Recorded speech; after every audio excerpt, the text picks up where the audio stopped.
هؤلاء الشباب الذين هاجروا وركبوا سفن الموت وأرادوا أن يهاجروا إلى أوروبا، هؤلاء الذين كانوا ينشدون في الصباح في طوابير الصباح: موطني موطني موطني موطني، هل أراك سالما منعما وغانما مكرما.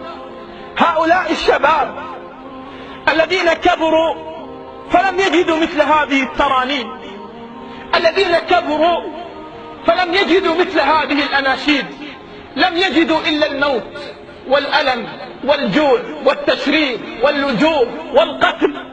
هؤلاء الشباب الذي يبلغ عمر الواحد منهم 20 عاما لكنه يحمل على كتفه عمر 80.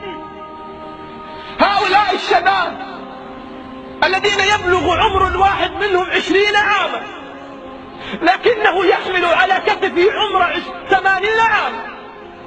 حتى كتب أحدهم، حتى لا أطيل، حتى كتب أحدهم رسالة إلى أمه قبل أن يغرق وأن يموت وأن يتاجر به تجار السفن والبحر قاتلهم الله.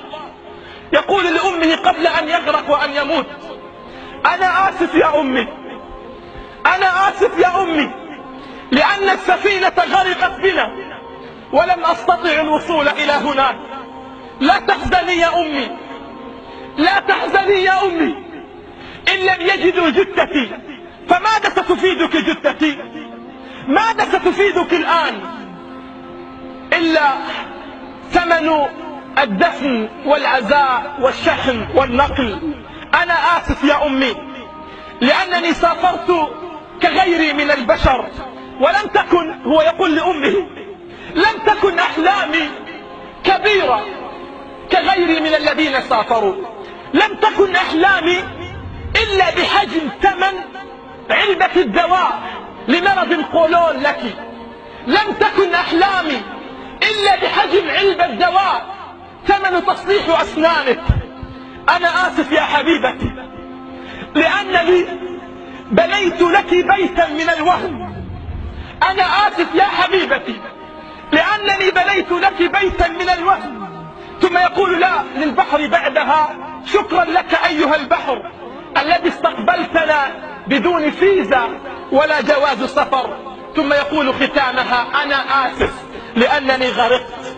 كأن لسان حاله يقول: كم عشت أسأل، كم عشت أسأل أين وجه بلادي، أين النخيل وأين دفء الوادي. حتى يقول إلى أمه: ردوا إلى أم القميص، ردوا إلى أم القميص، فقد رأت ما لا أرى من غربتي ومن مرادي. ما عاد في أوطاننا ضوء نجم شارد، ما عاد فيها صوت طير شادي.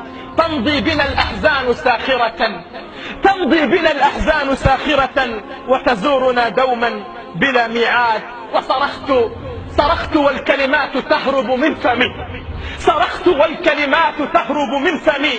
هذه البلاد لم تعد مثل بلادي، هذه البلاد لم تعد مثل بلادي. لكن برغم هذا سترسو سفينة هي أجمل، سفينة الإسلام بإذن الله.